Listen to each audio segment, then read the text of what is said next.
Et maintenant, pour passer à un autre plan, j'ai envie de vous demander si vous retournez votre bienveillance et votre gentillesse et votre douceur envers vous-même, quelles sont les pensées que vous aimeriez avoir à votre propre sujet? Quelles sont les pensées que vous aimeriez avoir à votre propre sujet? Puisque vous avez peut-être fait des efforts pour avoir des belles pensées envers d'autres personnes et peut-être vous avez même partagé ces pensées avec les autres autour de vous pour essayer de les soutenir, renforcer le bon et le bien chez eux. Est-ce que vous avez fait pareil pour vous-même? Qu'est-ce que vous pouvez penser maintenant faire pour vous-même, pour vous faire une vacance peut-être de tout ce que vous vous racontez ordinairement? Quelles sont les pensées que vous aimeriez vous offrir? Quelle est cette gentille phrase que vous aimeriez entendre de votre propre grande soi? Compassion, reconnaissance, joie, bienveillance, respect de soi, une pensée d'innocence, de pureté, de simplicité. Je suis merveilleusement courageuse. Ah, c'est magnifique. Merci Mirella. Les pensées d'amour. Tout simplement les pensées d'amour. Reconnaissance, gratitude, bienveillance, amour. Pensez avec moi, méditez avec moi, réfléchissez avec moi. Nous avons passé 4 mois ensemble, je pense, mars, avril, mai, juin. Ah, plus encore, oui, maintenant 4 mois ensemble.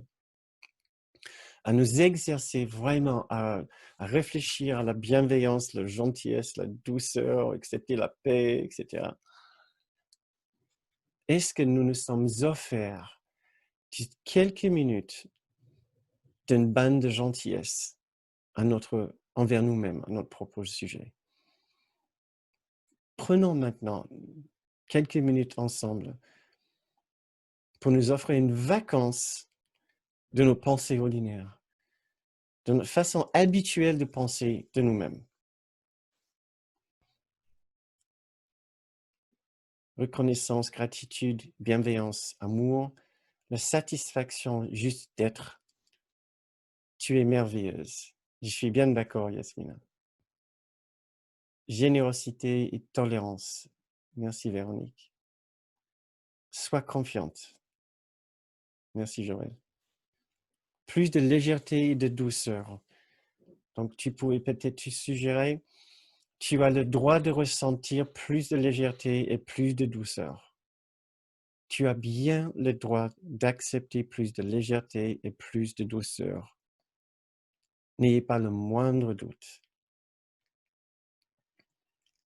Tu as bien raison d'avoir plus confiance en vous-même. Tu as bien raison d'affirmer la générosité et la tolérance chez vous. Et oui, tu es merveilleuse.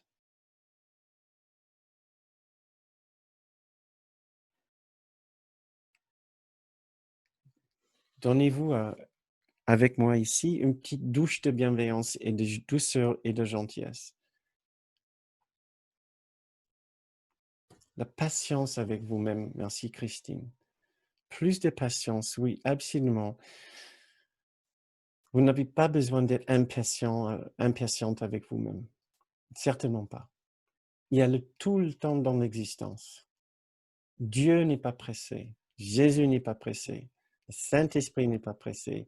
Même ton propre grand soi n'est certainement pas pressé. Tu peux prendre tout le temps qu'il faut pour faire ce que tu dois faire, même si tu n'arrives pas à faire tout ce qu'il faut dans les délais, ce n'est pas si grave que ça. Ce n'est jamais si grave que ça. Parce que tout est déjà présent, tout est déjà intact. Nous n'avons pas besoin de nous exiger des résultats. Nous pouvons chercher des résultats, mais nous n'avons pas besoin d'exiger des résultats.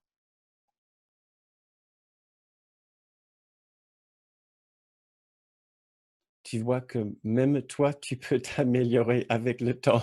Courage.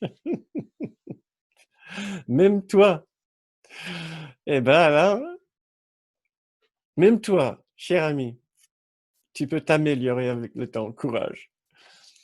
Je pense que tu t'es probablement amélioré beaucoup plus que ce que tu crois, déjà. Je sais que tu dis en blaguant, un peu. Donc, courage, tout à fait. On accomplit tout. Et en même temps, tout est déjà accompli. Tout est déjà là. Nous y sommes déjà. Le ciel est ici. Le ciel est maintenant. Il n'y a pas d'ailleurs, il n'y a pas d'autre temps. Nous y sommes. Notre seule difficulté, c'est simplement d'accepter ce qui est déjà présent, en pensant que nous allons perdre quelque chose que nous nous sommes donnés à la place de notre propre réalité. Maintenant, nous constatons que ce que nous nous sommes donné n'est pas aussi précieux que ce que nous avons sacrifié, c'est tout. Donc maintenant, nous voulons juste retrouver ce qui est là, ce que nous sommes en réalité, ce que nous pensons avoir sacrifié. Pourtant, c'est toujours là. Tu n'as rien à prouver. Magnifique.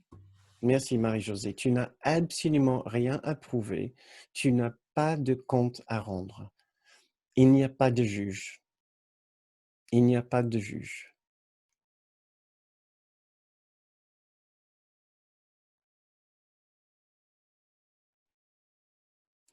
M'aimer tel que je suis, avec tous mes défauts. Il est impossible d'être parfait dans une illusion.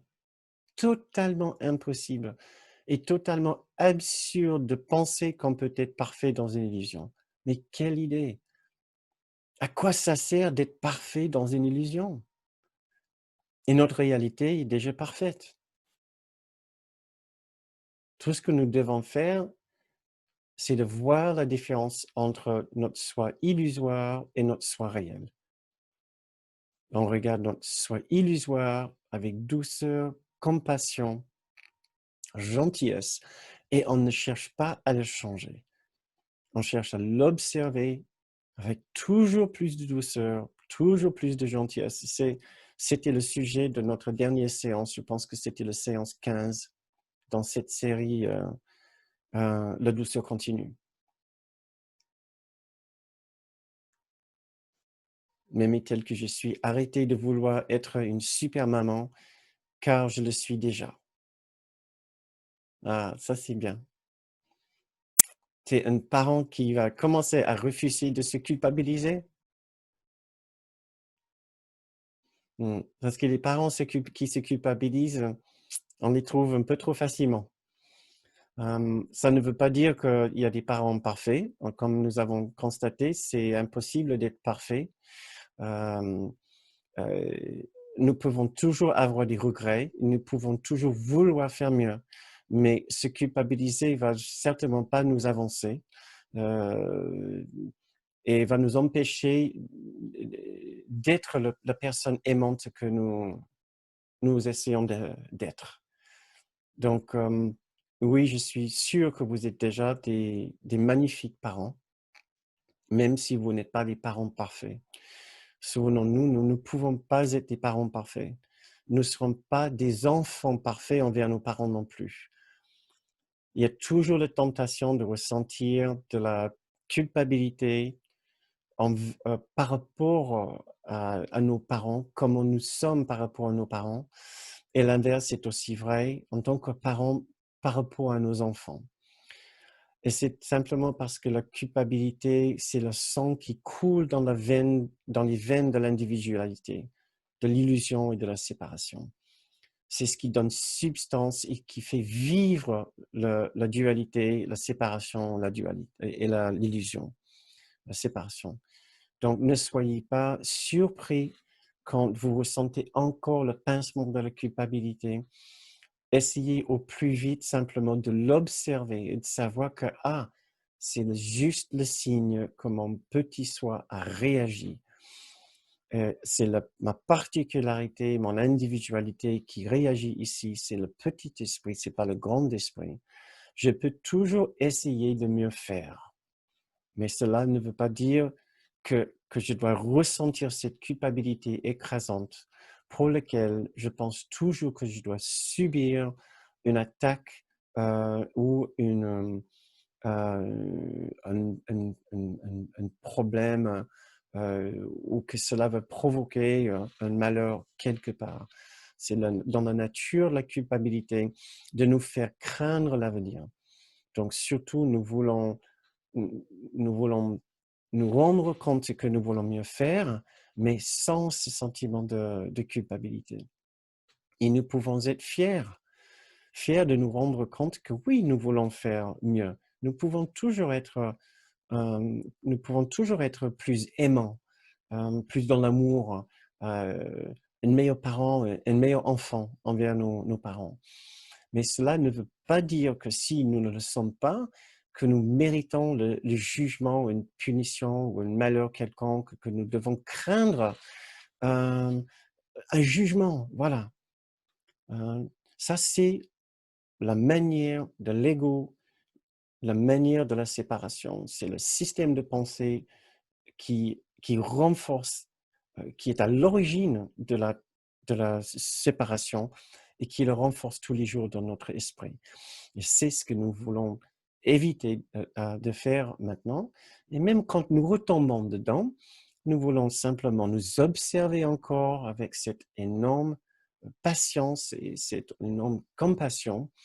Je reviens encore sur notre dernière séance, le 15, lors de laquelle nous avons parlé spécifiquement de comment être gentil et doux envers nous-mêmes quand nous sommes pleinement dans nos imperfections. Comment prendre du recul et reprendre du recul quand nous voyons que nous avons glissé encore dans le jugement. Donc, nous allons arrêter de vouloir être peut-être des super parents et arrêter aussi peut-être des super enfants envers nos parents. Et maintenant, en montant les enchères un peu plus, peut-être arrêter de vouloir être un super époux ou épouse ou partenaire de vie. Accepter que nos défauts, nos difficultés, nos challenges, nous allons toujours chercher à nous améliorer, mais tout en cherchant à nous améliorer, nous pouvons baigner dans ce bonheur de savoir que quelque part, il y a quelque chose en nous qui est déjà absolument parfait et qui n'a besoin de faire aucun effort pour, pour ressentir cette extraordinaire reconnaissance de notre Père, de notre grand frère Jésus, qui nous aime si profondément, tels que nous sommes. Même si nos époux, nos épouses n'arrivent pas à nous aimer comme nous voulons, nous accepter comme nous voulons, même si nos enfants ne savent pas apprécier nos efforts, même si nos parents ne savent pas à quel point nous les aimons et nous cherchons aussi à les aimer dans nos limites, en respectant la vie de chacun, nous pouvons ressentir, au-delà de ces manques d'attention, de reconnaissance, de tendresse, même des manques de respect des fois, que ce n'est pas grave. Ce n'est pas grave. Eux, ils sont des individus qui cherchent à faire aussi bien qu'ils peuvent, aussi perdus dans l'illusion de la séparation comme nous. Et au-delà de ça, il y a celui qui nous aime avec un amour infaillible, un amour inchangeable, qui souhaite simplement que nous retournons à l'intérieur et pour ouvrir une porte et nous asseoir et profiter pleinement de sa présence. Voilà. Nous allons trouver ce que nous cherchons, mais pas forcément à l'extérieur, dans nos familles, avec nos enfants, avec nos parents, avec nos époux, et même pas avec nos collègues ou dans la société. Mais il y a un endroit où nous pouvons le trouver.